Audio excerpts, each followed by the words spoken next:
Hey guys, what's up? Welcome back to my channel. So இந்த வீடியோல நம்ம வந்து ஸ்ரீ சௌடேஸ்வரி தேவி தேவாலயா உத்தனூரு முல்பாகல் தாலுக்கு நம்ம வந்திருக்கோம். என்ட்ரன்ஸ்லயே பாத்தீங்கன்னா எல்லாரையும் வரவேற்கிற மாதிரி கல்லாலேயே செய்யப்பட்ட இவ்வளவு பெரிய ஒரு மணி மண்டபம் வந்து இருக்கு. இந்த கோயில்ல பாத்தீங்கன்னா நிறைய வீரக்கல்லு, சாமியோட சிலைங்க இதெல்லாத்தையும் கலெக்ட் பண்ணி இந்த இடத்துல வச்சிருக்காங்க. அது மட்டும் இல்லாம இந்த கோயில்ல இருக்கிற சௌடேஸ்வரி அம்மா வந்து ரொம்ப சக்தி வாய்ந்த தாயாரா இருக்காங்க. இந்த தாயை வந்து பார்த்துட்டே இருக்கலாம், அவ்வளோ அழகா இருப்பாங்க அம்மா. இந்த முதல் கோயிலில் பார்த்தீங்கன்னா 2 தாயாரோட சிலைங்களை வந்து வச்சுருக்காங்க, ரொம்ப அழகாக இருக்காங்க. அம்மாவை பார்த்துட்டு இந்த கோயிலுக்கு பக்கத்துலேயே பார்த்தீங்கன்னா ஒரு வீரக்கல் வந்து வச்சுருக்காங்க.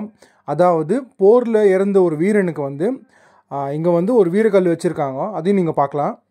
இந்த கோயில் பார்த்தீங்கன்னா உத்தனூர் வரதராஜ சுவாமி கோயிலேருந்து ஒரு 1/2 கிலோமீட்டர் தூரத்தில் தான் இருக்குது. காய்ஸ், தயவு செஞ்சு இந்த வீடியோ வந்து கடைசி வரைக்கும் பாருங்கள். கண்டிப்பாக எனக்கு தெரிஞ்சு இது வரைக்கும் நீங்கள் யாரும் இந்த இடத்த பார்த்துருக்க மாட்டீங்க.